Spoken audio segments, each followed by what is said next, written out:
The identity of Beardy McRobe McBeard and Black Robe Man revealed, confirmed, unmasked, guaranteed. Okay, I'm immediately lying out the gate, guys, but hey, I had to bait you to the video somehow. Truth be told, I have absolutely no idea who this guy really is, but I've got some damn good ideas, and I'm going to be going from least to most likely candidate for who the hell this guy was. I've been spending innumerable, semi-insane levels of hours checking this guy out, postulating, speculating, collating all of your guys' POVs as well on who this is, even potentially what this is. And as we go through this adventure, guys, I'm going to be dropping what I'm confident, if you stay to the end of the video, there could be some eye-opening, lore-revealing stories and details of certain characters in the series that could be appearing in the Rebirth. Let's just dive in with first dissecting this guy. Like, what do we know? Beard and Robe and Beard. He has a nose, and he has a beard. Not much more than that. I mean, the colour of the beard is definitely a brunette, bordering on a kind of a gingerish one, and it's fairly bushy, not as hobo-esque as the current Pez incarnation embodiment I'm taking on right now. And he's got like a goatee, so there's a lot of facial hair going on, and just in general the tonality of the shot. This is obviously set during the Rufus Shinra parade when he's just launched the sister ray cannon for the first time and saying, "Welcome to the new order." I think in the Japanese this is a beginning of a new era, which fits thematically with OG FF7, anyway, Rufus coming into power, but I think could be doubly exacerbated by what we know from the synopsis on the back of the cover. Now, I've got to say, guys, in my last Zack, this is insane video, a few of you pointed out that me interpreting the bulk of that synopsis being about Zack, so weapons freshly waking up, the Wutai War, and specifically with Sephiroth saying that this is a world of chaos and that he is making fates intertwine and entangle that were never entangled before. Sephiroth is, not only from what we've already seen, subverting people's fates, aka Biggs, our dear Wedgie boy, for a short amount of time before the Whispers yeeted him out of a window, and of course Zack freaking Fairs, which I discussed in that video. Go check it out if you haven't seen it. Was that the planet's trump card bringing Zack back, or is that all part of Sephiroth's plan? And indeed, that's largely why I misinterpreted, potentially, that this was largely talking about Zack's line, because not only did the sentence structure talk about the ominous rift in the sky on Zack's end, it then proceeded to say that's not the only issue or problem facing this world, singular, instead of worlds as in both sides are facing an issue. And of course, Sephiroth said the reunion, the merging of worlds, implying there's more than one world. So that's why that synopsis made me think it's all about Zack's line, as well as, of course, in the Rebirth trailer, we see Tifa talk about the weapon, but she's in the live stream seeing the weapon. Now, I assume this is emerald, it's got emerald coloured gem. Some of you are saying it, no, it's sapphire, Pez, you plonker. Seriously, dude, do you even FF7, bruh? I'm just gonna say, I love the passion of FF7 fans, but some of us, and me included, we get pretty hardcore on our headcanons, and just even the nature of this black-robed hooded man. You know, another detail we can point out is, of course, he's wearing very similar, not the same, but similar to failed clones. Now, this is a better conditioned cloak. It also has a buckle strap, and we definitely see from this shot, right, if we zoom right in, you can kind of see a face. It's very disguised, Squanix, you're so sneaky, you're so elusive, you see a faint, kind of ominous smirk on his face, and that gave an all-round very sinister vibe. So, you know, your mind immediately goes to this is something connected with Sephiroth, with the hood, but he's not as degenerated, as ill, as hobbly as most of the failed clones usually are. But that's the thing with most Square Enix trailers, and especially when it comes to Nomura. Like, I swear, is that you, Master of Masters? Demix, are you under there? Shit, man, some of you even saying it's Jack Garland coming over to recruit in FF7. Like, whenever they use a black hood, they can easily be disguising someone and placing them, like, tonality-wise in an area that gives him a vibe that's a total misdirect. So I'm really anticipating when I go through this list. Square Enix are being cheeky boys, they're messing with us. So I have to consider this is the Rebirth line. We went through Destiny's portal. Sephiroth quite literally went to the edge of creation and changed creation as we know it, or very specifically the live stream.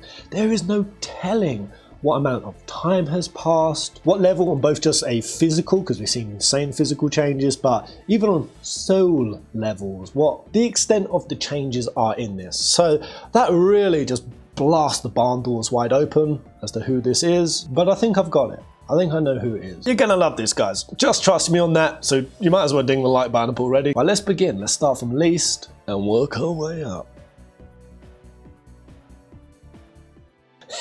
So I've seen this one come up a few times. I was like, Cloud's dad, Daddy Strife. Like, we're finally in this series going to see who the hell his father is. We need to know that detail. Darth Vader figure who's been hiding in the shadows all this time, or that there's some explanation to Cloud's just uncanny power. You know, some sort of reason, logic that explains why Cloud is so powerful. Even as far as why he was able to yeet Sephiroth into the live stream, something that was realistically impossible before he was even Maker enhanced. Like, Cloud can't just be a normal dude. He cannot be just a country bumpkin raised by a single mother, or like maybe if it's a single mother, he's like an immaculate conception. Like, Cloud is Chocobo Butthead Jesus, and we're gonna get some mad retcon to show Cloud's origins. Personally, guys, I put this as least because for my POV, it's so unnecessary and would actually detract and do a disservice from what actually makes Cloud powerful and also relatable, is that he is just a normal dude. And in fact, in his young years, he was weak, he was pathetic. He couldn't even pass the physical, like, basic training standards to get into Soldier. And in that sense, Cloud has always represented the little guy. Yes, he yeeted Sephiroth in, but that was just incredible force of what is Cloud's strongest power, which is will. Will and also connection to others. We know that with tessellation in Crisis Core and the DMW system, that outside of Genova cells, you can be mad powerful in this universe, whether that's on chi or life force energy. Tessellation is the organising of memory. When it becomes highly organised, it becomes highly efficient, which is the Crisis Core theme. And in that moment, being impelled by Sephi Boy, Cloud was very cognizant of what had happened to Tifa, his village, his mother. It all came to him in that moment, and the sheer force of that emotion is what gave Cloud that strength. And I don't think you need to retcon that out to some Cloud dad scenario. I really don't. The next one I've seen is Reeve. That's Reeve to Etsy. I think this is also crazy because we know Reeve, he is very raven haired. He's black, he has the black beard and this very trimmed goatee. And it also just makes no sense. Like, moments ago, Reeve was standing in Rufus's office. He is one of the Shinra high ups. There is no reason why he would have to cloak and disguise himself here at Junon. He doesn't have any reason to be here. That's the whole point of Cait Sith. That is what he uses to vicariously travel and have influence and interaction around the world. So that being Reeve, neither would he have to disguise himself, even if he wanted to be there, but arguably he doesn't need to be there. So just that's a note burger for me. Now this next one, I'm sure you guys are going to be pretty surprised I'm putting this as low, but Angeal or Genesis, I'm putting these together. Again, Angeal is a raven-haired boy, not the colour of that beard. Genesis, you could say, with a little bit of auburn in there, that could be him. But come on, Genesis is a smooth, preening, pampered, perfumed boy. There's no way he would sport a hobo beard like this. I actually don't think Genesis could possibly grow a beard. I think he is incapable. And that goes for Gact as well. I don't think Gact can grow a beard either. But at the end of the day, would I be kind of titillated if this was? Sure, I am in the camp of believing that Angeal and Genesis should play some sort of role, even if it is their legacy, if you will, sewed into the story, and somehow I would actually go as far to say as that's essential for the very nature that Cloud's strength, as I said before, isn't unique to Cloud. It's connected to a legacy that Zack is also connected to, And really that starts from Angeal, and I definitely think Genesis has to because of the Loveless Act 5. I think we're going to be seeing that. The nature of the Spheres, the nature of him being a guardian, the conclusion to all of that. Like, Genesis is just too core and integral, whether you like him or not. Like, me playing Classical Remaster, I really finally saw, because I only saw him in cutscenes, like, this guy's not too bad, but you know, once you play it, you're like, Jesus Christ, Genesis. Shut up. Shut up. Stop reading poetry at me. Stop. We know. You've read this chapter to us a million times. It doesn't matter how many times you tell me that the goddess sneaks silently across the water. It still just sounds ambiguous and vague. Like, at least the Genesis did some like proper analyses for us. Like, yo, boys, this is what this means. Like, while I sit here and I get fucking horny over this apple, let me actually explain Loveless to you. You don't. You just keep reading at us, bro. Like it's going to make any more sense. It doesn't. Stop. But I am actually looking forward to either of those and making some appearance. But you know what? I think that's largely more going to be on Zach's end of things. I think that's almost entirely what this split, this separation worlds is for. Is to put those boys over there, and if you check out some of my previous videos, you'll see where I think they're going to come into the story. So I would say this last character is my final, like, absolute nopey nope. This is Sid High Wind. I get the logic of it, that, you know, his airship, his big, beautiful Lady of Luck is hijacked and hiding over there, and he absolutely does set us up later to, you know, try to sneak into Junon to get back the airship, but at this point in the story, that's a little bit early. No, yeah, could Sid be like sneaking around with like a hood to be trying to steal back the High Wind, and you know, this is the first glimpse of him? Absolutely it could be. But you know what, that'd be so disappointing to show a character like this, dressed so flirtatiously like one of the clones, and captured and snapshot in the way it was, just for it to be, got ya, like we totally fucking tricked ya. Those are exactly the kind of sowing of false mystery and suspense and speculation in trailers that I despise. I hate them, because it is just fake mystery for the sake of mystery, yeah, and you can't tell me differently if that is actually Sid. And also the fact that Sid is blonde. But I will just say I do have a big, like, near on 300-pound, like, Norse tattooed Viking of a friend. He is bleach blonde, like, naturally, but he has a ginger beard. Dudes' beards can kind of be all kinds of weird different shades and tinges and not necessarily reflect their head hair or their pubiles. Why did I have to say that? Why? Could have just left it at head hair. I think I was trying to be funny so that you would like this video and like me as a person.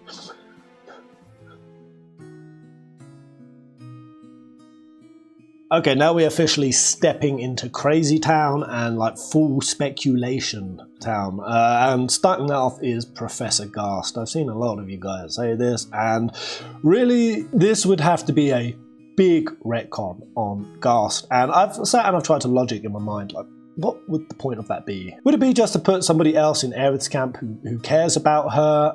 Garst in the OG, he has like a big, huge black mustache. I really don't think he would embody this kind of vibe whatsoever. It would be weird for this to be him, but one little detail, and I'm just using this as an opportunity just to share it, what I love about the concept of Garst is that he's actually named after a professor and a scientist and an explorer, a researcher that was in the Nazi party, and he actually had a lot of sympathy for Jews and sheltered them, hid them, and that actually ended up getting him betrayed by a fellow researcher who called the KKK on him. He busted into their house and Garst got arrested. He had his papers, his research burned, and what papers were those? Well, he was specifically researching into Hyperborea, a place out in the Antarctic, in the Icelands, that the Nazis were theorizing could be the source and the origins of a superior race story. The Hyperboreans were blonde-haired, blue-eyed, master race, the icicle in, forbidden capital, the northern crater, Knowles Pole, like etc. backstory. It was all rooted in actual Nazism, and Professor Garst was one of those characters. And yeah, even had the Hojo betrayal. I love that theory. The Tales of Hyperborea is one really cool theory. I did check it out. Just type it into the channel. Moving on to the next, and I'm gonna combine two characters here because I see them as equally likely or unlikely. Master Zangon and Sonon. Okay. I mean, Master Zangon was pretty old, and the thing is, they can change any of the models. Like, literally, redesign is highly possible. So Zangon, the fact that he had like longish and a much bigger grey beard, and also his build. Zangon was jacked as all hell. Like, I couldn't really see that being him just on a physiological level or a facial hair level. But then they could, I don't know, Tifa's ex-tutor, one of the few survivors along with Tifa to have made it out of that conflict. And we do see a lot of story teed up with Zangon in the recent 2-pass Ultimania. And I'm going to cover this on another day. I had pretty mixed feelings about it, but they have said that some of the lore in this 2-pass is going to make its way into the remake. I don't think because Zangon gets spoken about there, it's like, that means he has to be in here. But he has the motive, and he would have the skill set to oppose Shinra in some kind of way. I think it would actually kind of be cool to see Zangon, but not in this context and not in this misdirect. And that's also kind of how I feel about Sonon. I think Sonon absolutely can come back, but the truth is, of course, he just died in intermission. Nero stabbed him, and the line that we're seeing people come back is Zack, Biggs is, I think Jesse, Genesis. I know I've spoken about how I think Zack's line, Tohu, the world of chaos, is the live stream emptied out, which I'm going to talk about this a lot on the next video. This one is going to blow your mind, guys, and how they're actually using the concepts of 10, 3, and the far plane. I know you may be skeptical on that, but hold out for that video, it's really cool. But yeah, I think Sonon would better be served, honestly, as being one of the significant characters, if not party members, that teams up with Zack. I think the reason I really gravitate towards Sonon is specifically he is the only real person we have other than Yuffie, because Goddo is in jail. This is a detail I really forgot from the intermission, but he has long been in jail at this point, and that a provisional interim Wutai government is running the show over there, and they obviously do not have anything like Goddo's pacifistic, kowtowing to Shinra, bending the knee mentality, and that's why the geopolitical situation is significantly different. And that has to be Sephiroth, because it makes so much sense. It's a deviation from original. War benefits Sephiroth, even just by nature of war equals suffering people, and murder, which equals tormented souls, which means terror corrupt, which we know that when there is more suffering souls on the planet, Sephiroth is able to assimilate them to his side, giving him a greater net control of the live stream as a whole. So spreading global war is absolutely in the wheelhouse of Sephiroth's plan. I'm going to talk another time about how he's done that. I think we can really roadmap Sephiroth's actions. Now, even before the opening of the first part of this remake, he was weaving stuff months in advance. This plan is so 5D and I love it, and Sonon for sure plays a role in that. Maybe, I mean, he could just be dead, but I do think it'd be cool him teaming up with Zack. Anyway, moving on to now there's my one right here. I would say that on Twitter, this is the response I got most of, and that is Glenn Lodbrok from Ever Crisis, this new character. Obviously his name is a play on Lothbrok. I only found out that Ragnar Lothbrok basically like roughly translates to baggy pants. Baggy pants, and that's what they actually called him. You know, like the baggy pants Norse king or war chief, whatever it was. And Glenn's taken his name from that. Now, I see the veracity, the validity that this really could be Glenn. I will say a lot of fans get really passionate and they're like, this ain't even a question.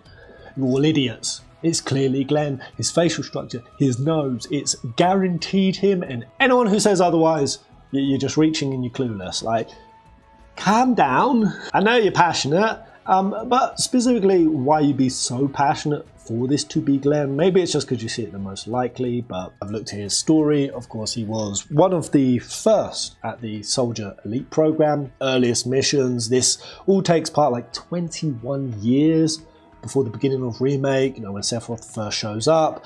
Glenn specifically sees how strong Sephiroth is, and in the Ever Crisis trailer, Sephiroth is insane. I really like that he obliterated a whole, is it Rodaran army with one fire spell.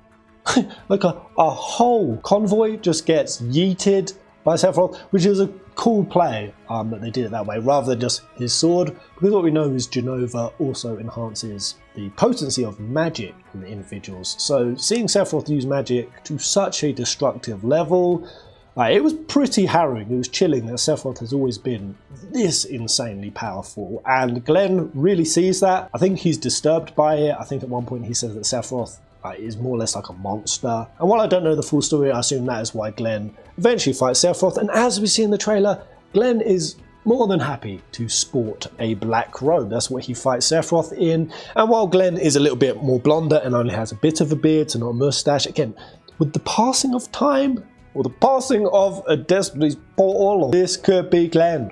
It could be. I'm not going to discount it. I'm just going to say the reason I'm placing him so low is because my personal preference is, I don't want it to be.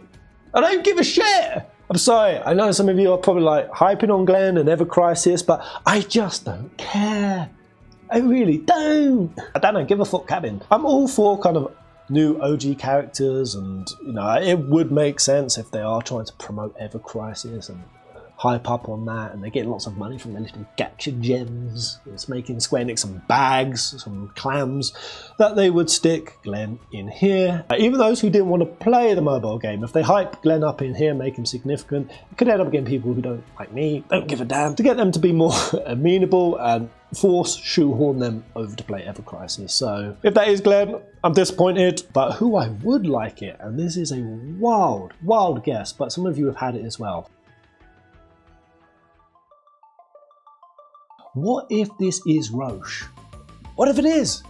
I mean, just looking at the facial features, the blonde and kind of the dark, a little bit of beard, like it could be a Roche after a time skip. The reason why I just nominate Roche, how even this might not physically look like the same Roche, is we still don't know who or even what Roche is. What I'm constantly mindful of is Sephiroth has reopened the live stream at this point of the remake, and he has laid up people, events, happenings to coerce a certain outcome. Now, the outcome in the remake was to break destiny, and what we saw in Sephiroth getting to that point was various little stages of experimentation that got increasingly more and more. And I just can't help but wonder if Roche is in any way part of that manipulation, because Roche is peculiar. He's so strange. This weird, like over-the-top, zany, I love motorbikes, and he's just unhinged.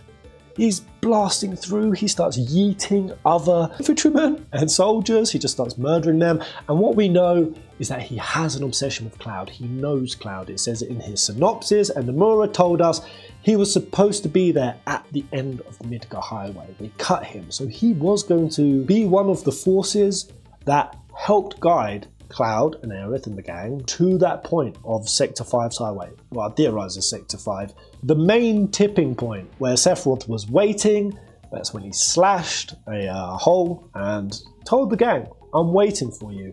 Destiny's portal opened, brought them through. Sephiroth succeeded in his plan. And I can't help but think that if he was originally going to be there, that what if Roche is an insert from Sephiroth in some way? I just think it would be cool if Roche is more a what. Because, you know, I don't really want to see Roche in Rebirth. I don't really like his character. And I just think it would be better if Roche is like a Gilgamesh character. One who, between the 5 worlds that we transcend through, I mean, technically we're only going to really see 3 because he wasn't there in OG or Age of Creation. But what we know is after the reunion, the worlds will merge and we're going to do another world flip.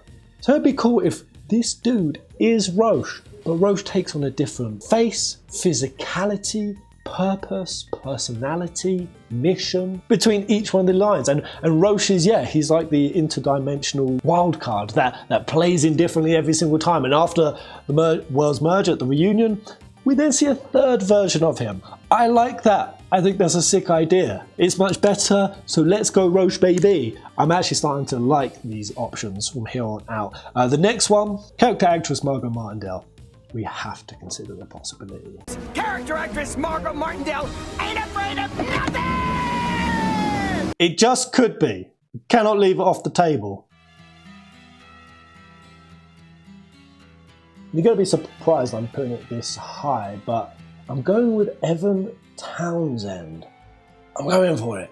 Now this character is basically the main character from The Kids Are Alright. The Kids Are Alright, which is where we have Muriel, you know, the old lady who is with Kyrie in 7 Remake.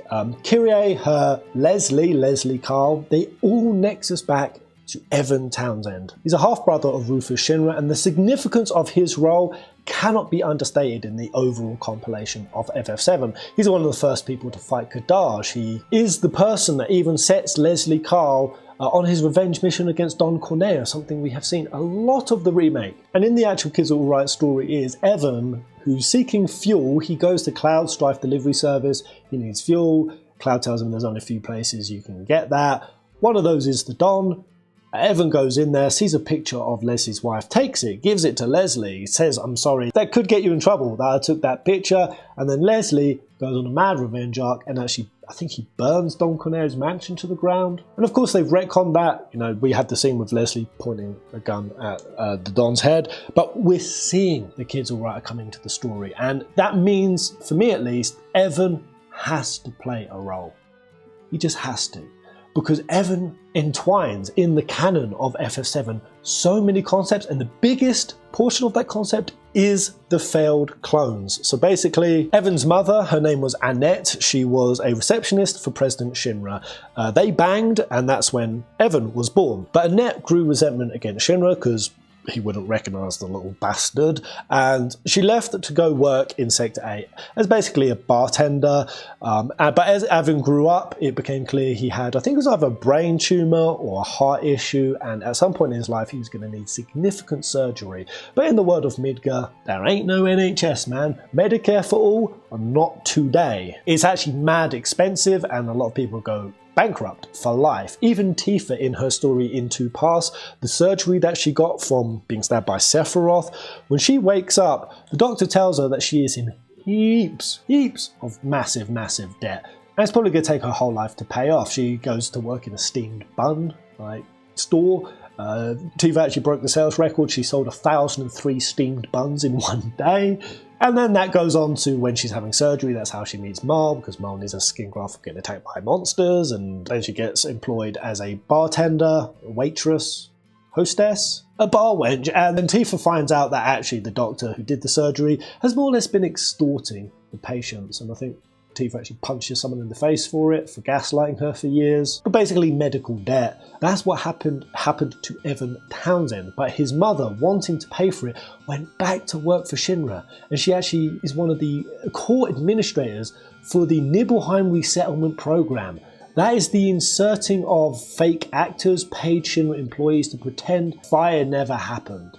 The whole cover-up. Annette Townsend is the centre of that, as well as taking bodies of even just some of the grossly injured Nibelheim victims down into the bottom basement of the mansion of Hojo's laboratory to be experimented on, aka the failed clones. It is such a dark story, and Annette more or less is the guardian, the overseer, I think is a better word, of the failed clones. And when they suddenly up and go walking off, they go missing, at a point that we actually going to be coming to in this trilogy. And like the synopsis says, the failed clones are walking with Genova's head, which puts into question, well, when's Annette going to come into it? Because yeah, in OG, they don't fully start doing their march towards the Northern Crater where they yeet themselves off the cliff until much later. But Annette goes to the Icicle Inn to try to bring back missing failed clones, take them back to Nibelheim, and it's in that process of pursuing them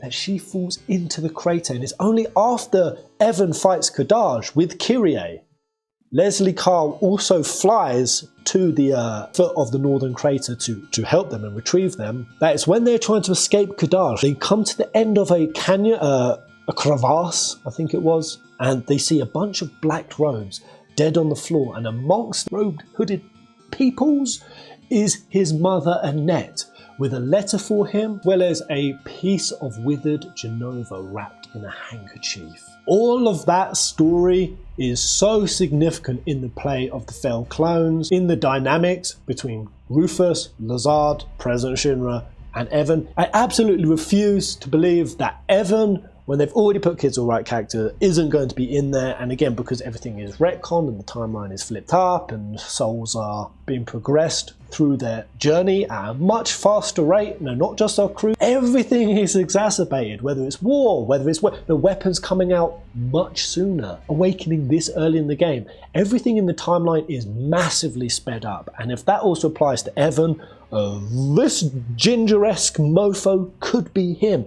Even though the Shinra boys are typically blondes, Evan Townsend is my pick. It would make sense. Not just for finding his mother, finding the clones, being on the reunion program this early, or at least the trail of it, which is the same trail that Rufus Shinra is on.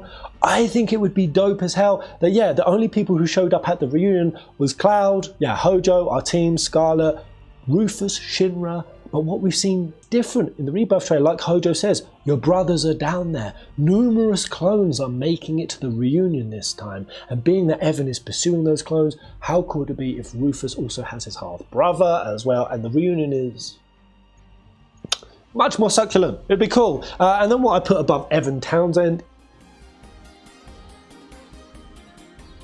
this is an OG character. This is where I place it in terms of likelihood. Yeah, I know this is pretty high and it's pretty lame. I'm not even going to bother speculating because if it's an OG character, it could be anyone to serve any purpose. But of course, what we've seen, and even Nomura said in interviews, is there are going to be OG characters. We've already seen them put some in the first part. Of course, in the next parts, there's going to be more. It does beg the question why he would be watching Rufus Shinra this closely, like to be here at this parade. It makes kind of sense with Evan if he's looking on at his half-brother's parade and maybe even trying to contact him, find a way to get in contact. But there could be a myriad of reasons why an OG character would be placed in this section. Maybe it could even just be somebody trying to rebel. Maybe he's literally trying to put a bomb there or something. Bomb the parade. It could be a Wutai insurgent. Again, if they are going to war, as said in the synopsis, they have declared war on Shinra. Well, we haven't seen that declaration yet. So what if this is the moment? What if this dude is here to try to assassinate Rufus Shinra, and in the failed attempt of it, this guy gets caught? What if he is a Wutaian or connected to Wutai? Because again, Avalanche and Wutai, they're like this, guys. They always have been. In Before Crisis, Avalanche HQ, its main HQ, was positioned in Wutai. But we saw even in episode Yuffie that the ultimate materia that Yuffie's going in with Sonon to try to steal is a collaborated plan between Wutai and Avalanche. That's why some of the alternative characters Yuffie came across, some of them were Avalanche Wutaians, some of them were purely Avalanche, some of them were purely from Wutai. It was a joint effort. So this guy could be either one of those, looking to, yeah, quite literally shit on Rufus's parade. Yeah, the only reason why that is somewhat of a misdirect is the robes. The robes. We've seen these black hooded robes. Like throughout the compilation, our brains are immediately tuned to associate this with Sephiroth, a failed clone, and therefore Genova. And that is what my next pick is, that this is just Genova. Simple as. Stop overthinking it, bros. Yes, the robes are different. Yes, the being isn't as degraded as if it was an actual failed clone, but what we've seen is Genova can take a myriad of forms. Whether it is one of the 4 Sephiroths, which is Genova-Roth, where she uses his form, there's nothing to say Genova could not just easily use a different person's form for a different purpose, for any purpose. And in fact, it kind of makes sense at this part of the story because what we know is Genova at this point sneaks aboard the ship to go over to Costa del Sol. So there being some ominous, like Genova-esque team-looking person here with a big sinister smile. At this point in the story, yeah, Genova's looking for a way to slip onto the ship, and specifically it being in this male form would be even cooler, because like I said in one of the past video, guys, I think we're going to see some Cetra backstory. There's no way Square Enix animated and designed all of that VR sequence where we saw the Cetra, we saw their nomadic life, we saw a design. Weirdly, we saw that the Cetra even had airships and the whole development effort that went into creating that. To say that we're not going to see that come back, and I've said before, I think Aerith, when she looks into the Pool of the Ancients, at the Temple of the Ancients, to actually go back We see some backstory. Maybe we're even going to see when the calamity first fell, when Genova first arrived on the world. And that is why I think this guy could be Genova, because the crazy detail I shared before, guys, is in the original scripting. And if you extract it directly from the game, and I believe this is also in the Japanese, it's different to the English in the sense that the only story we really got of Genova back then was from a fauna. When Genova first came, in English it says, it came disguised as our loved ones, as people we knew, indistinguishable. We couldn't tell the difference, and it fucked up our minds. It made us crazy. It turned the Cetra into monsters. But in the original scripting, guys, it doesn't say it says he. If fauna says he came from the sky, he disguised himself as people we love. This could be Genova's original form. And if we're gonna see Cetra backstory, this could be assimilating us to associating Genova as this figure, as this form, separate from Genova doll, which is the female form and why we usually call Genova she, also Sephiroth calling it mother. We've always had the female gender assigned to Genova, but we know that Genova is genderless. Genova is non-binary. Fucking woke galactic squid. Woke as hell. There's only 2 genders, Genova. Fucking liberal ass calamity, goddamn Democrat. And I get really excited at the idea that Genova could be taking more of an independent form.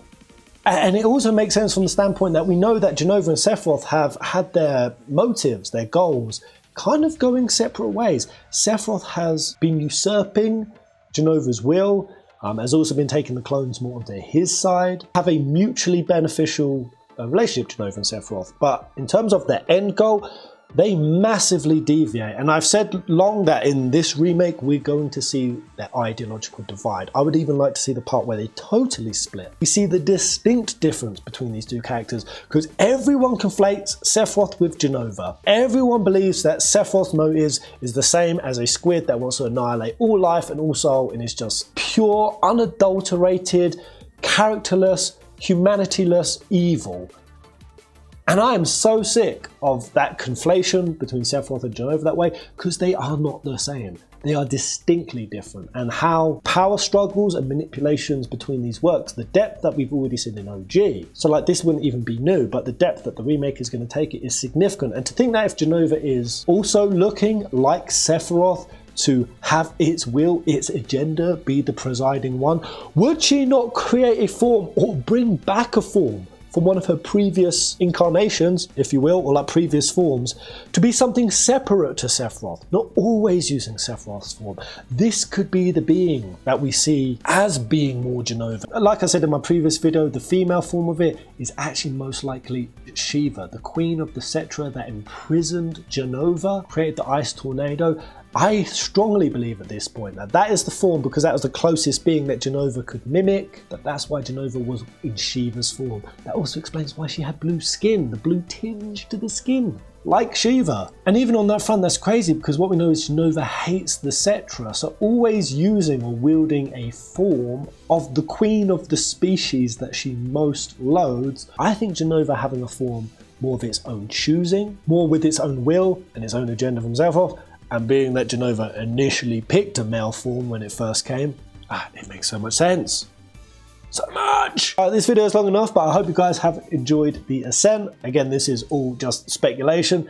Let me know out of these already, which ones you're most compelled by, and if I haven't put someone on the list that you would nominate, yeah, go down and let me know. Because I've got 2 more picks, and these are the ones I see as most likely. The Genova one is very convincing, but somehow, in my headcanon, after exploring this character, and I was really excited to see when I asked you guys on Twitter, a lot of you thought the same.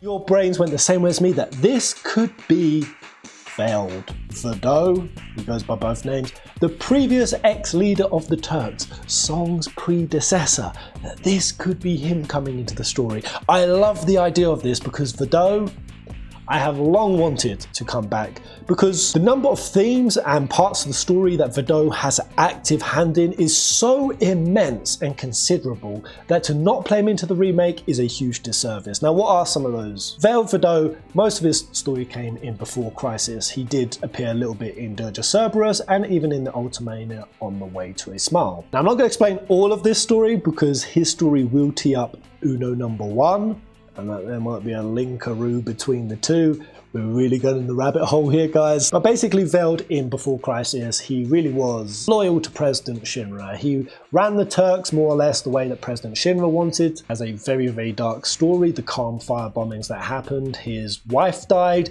presumably his daughter, but his daughter actually did survive, who turned out to be Elf. One of the core Avalanche leaders. She is mad powerful, and also, just like Vado, predecessors to the experimentation on Vincent, the prosthetic arm infusing materia into a human being. Veiled has a prosthetic arm with a materia slot in it, because as we know from Hojo Report 5763, which Vado and the player character that you play as in Before Crisis, which is a female Turk called Shotgun, you are sent, very similar to Evan Townsend's mother Annette, to be a part of the Nibelheim resettlement program. Vado accidentally nukes his own hometown. Victims from Calm, just like they turned Calm into a fake clone city, after Nibelheim is exterminated, they do the same thing.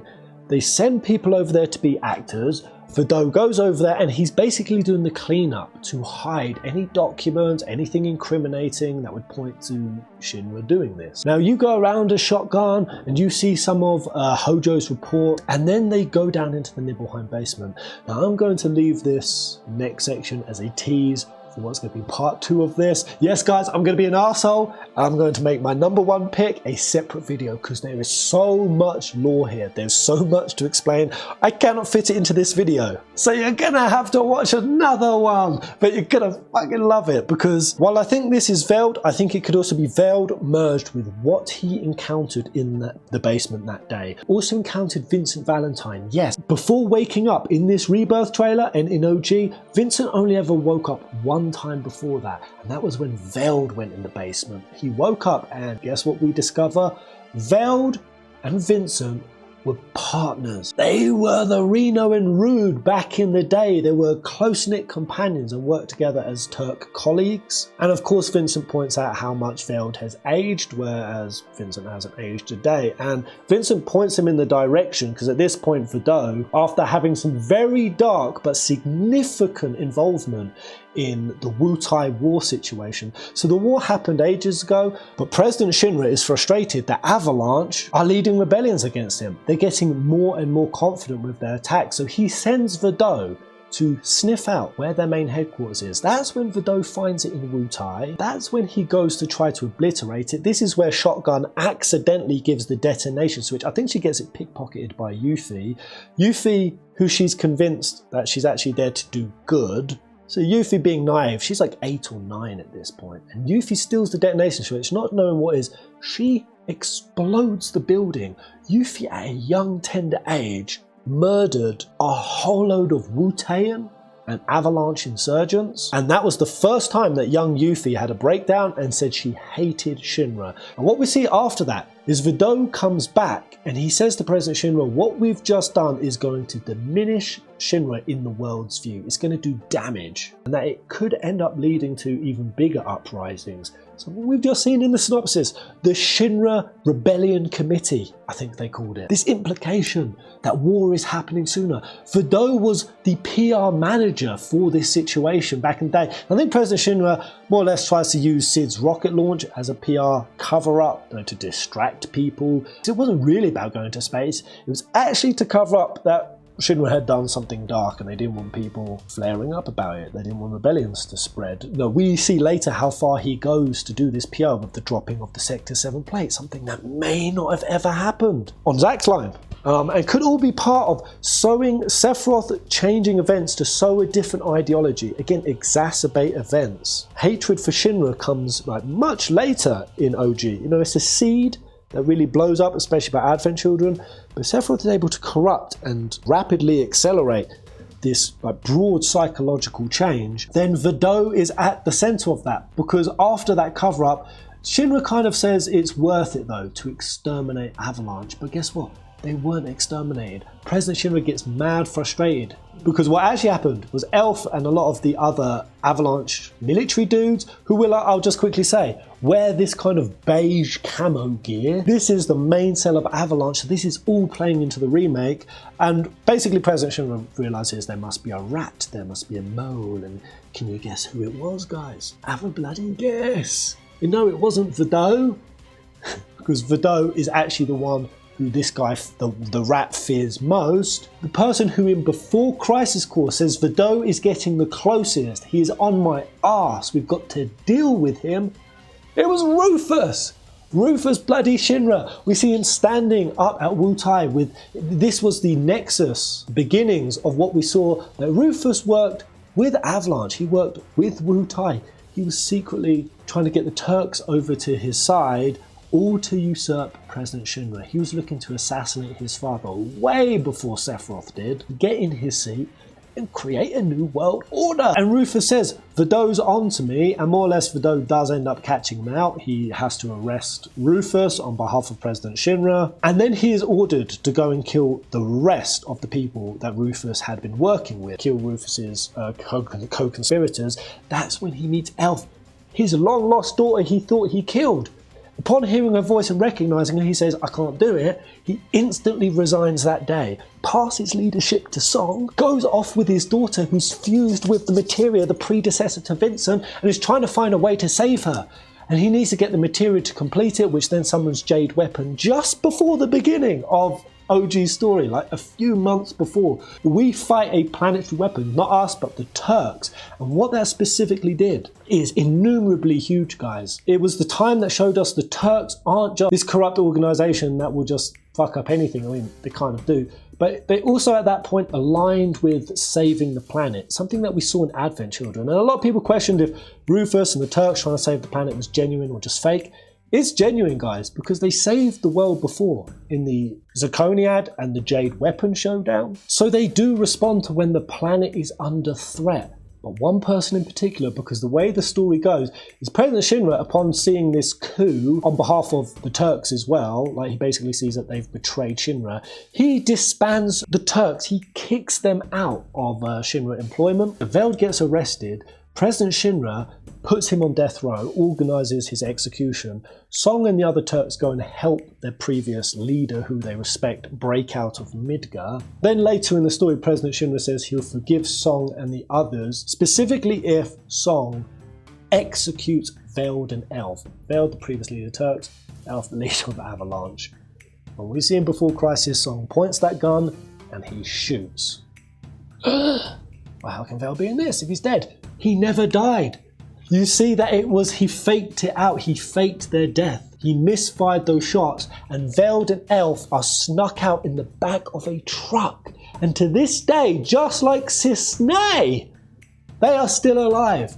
They are hanging threads in the story that must come back. And Veld did come back because he goes into hiding, cannot show his face again, but he still plays a significant role because in Dirge of Cerberus, he joins up with Reeve to form the WRO, the World Regenesis Organization. The Turks also position themselves around the world, and what they do is they, on top of their normal like espionage and sabotage jobs that they do, they also collect any information that is a broader threat to the world, and they send it to Vado. Vado is the person who gets all of this information. He dedicates his life basically to trying to actually do some good. After all the fucked up stuff he did, Vado looks to aid it. I mean, it says here, as revealed on the way to a smile, following Mita's destruction, the Turks leave, returning to the lives that they had previously had, but also work together to gather intelligence on the current state of the planet from their respective locations and sending the information all to Vado, who in turn offers it to the World Regenesis Organization. The world in this is in much greater threat, of course. Not only has Sephiroth muffed everything up, but the weapons are waking up earlier. And Vado is the one who keeps his eye on this. He's also the one who kept his eye on the very unstable geopolitical situation with Wu Tai. God, this gets me so excited. Because what we see at this parade is, of course, when he fires, Rufus fires that and says, this is the new world order, maybe we can even assume that he's aware of this interim government and their intention to go to war. I would say they absolutely do know, considering that Scarlet quite literally just came across Yuffie sneaking into Midgar trying to nick materia, along with Sonon, who was sent by the Wu Tai provisional government. So you could even say war's already been declared, and to have Vado in the crowd watching this, that's why he would have to wear a black hood, why he would have to disguise himself. I mean, even Vado, he had sort of a chin strap, beard. And this is much later than the last time we saw Vado. So the fact that he would like grow it out even more and this would be him, it fits the motive, it fits a really juicy and cool reason for him to be there. It would perfectly be a point that he would insert himself into the game. And I personally would love it, because what comes along with Veld is absolutely elf. If Veld's in it, so too is his daughter, who he saved and he's gone out there with. I would also think that tied in really nicely with Reeve, his extra motive and incentive to try to do good. Doesn't come much later until he forms WRO in Dirge Cerberus, but we've seen this Reeve in the remake wanting to do more. So that is my second highest pick. But like I said, guys, to get my highest, because this video is long enough, they're gonna have to click the next video. Well, there we go, guys. Beardy McRobe man.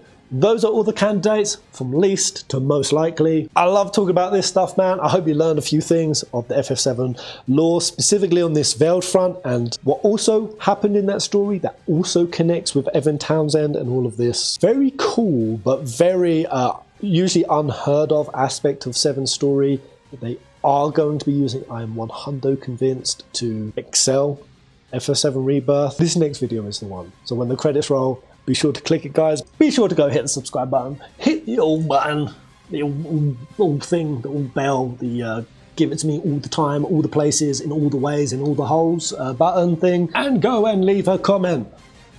I love riffing this stuff with you guys. It's just really, really dope. But thank you so much for watching, guys, and I will see you on the next video. Oh! Too excited. I need to calm down right now.